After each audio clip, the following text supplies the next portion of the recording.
আসসালামু আলাইকুম সুপ্রিয় দর্শক, সবার কী অবস্থা? হাজির হয়ে গেলাম দীপ্ত টিভি নিবেদিত দেনা পাওনা নাটকের ২১২তম পর্বে কী সব ঘটতে চলেছে তার অগ্রিম আপডেট নিয়ে।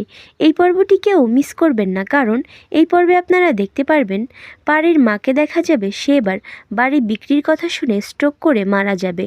ইরফানকে দেখা যাবে সে পারির মায়ের মৃত্যুর কথা শুনে সরাসরি পারির কাছে চলে আসবে এবং তাকে সেখান থেকে নিয়ে পারিদের বাড়িতে চলে যাবে।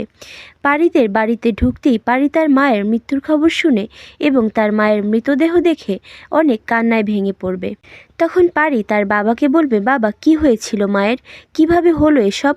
উত্তরে তার বাবা বলবে, পারি তোর মা আর বেঁচে নেই, আর তার মৃত্যুর জন্য আমিই দায়ী। আমি এই বাড়িটা বিক্রি করে দিয়েছি জানতে পেরেই তোর মা মারা গেছে। তখন পারি তার বাবার কাছে কেন এই কাজ করেছে তা জানতে চাইলে পারির বাবা সব কিছু পারিকে খুলে বলবে যে শ্বশুরবাড়িতে পারির বড় মুখ রাখতেই সে এই বাড়িটা বিক্রি করে দিয়েছিল। সব কিছু শুনে পারি কাঁদতে কাঁদতে বলবে, তুমি না বাবা, মায়ের মৃত্যুর জন্য তো আমিই দায়ী।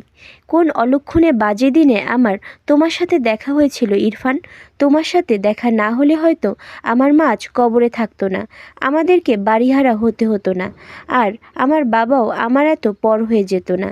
যে বাবা সবসময় সব কিছু আমার সাথে বন্ধুর মতো শেয়ার করতো, সেও আজ এত বড় একটা সিদ্ধান্ত কাউকে কিছু না জানিয়ে নিত না। আর অন্যদিকে আপনারা দেখতে পারবেন পল্লবকে দেখা যাবে যে টাকার জন্য আজ বাড়ি হারানোর শোকে তার মাকে হারাতে হয়েছে, আজ তারই ভুলের কারণে সেই টাকাও হারিয়ে ফেলেছে। এটা ভেবে সে অনেক বেশি আপসেট হয়ে পড়বে। পল্লবকে দেখা যাবে সে পুরো নিস্তব্ধ হয়ে বসে থাকবে।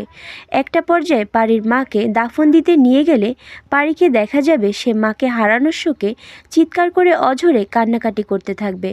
আর এছাড়াও থাকছে আশ্চর্য সকল ঘটনা। সুতরাং সবাইকে দেনা পাওনা নাটকের আগামী পর্ব দেখার আমন্ত্রণ রইল। ধন্যবাদ।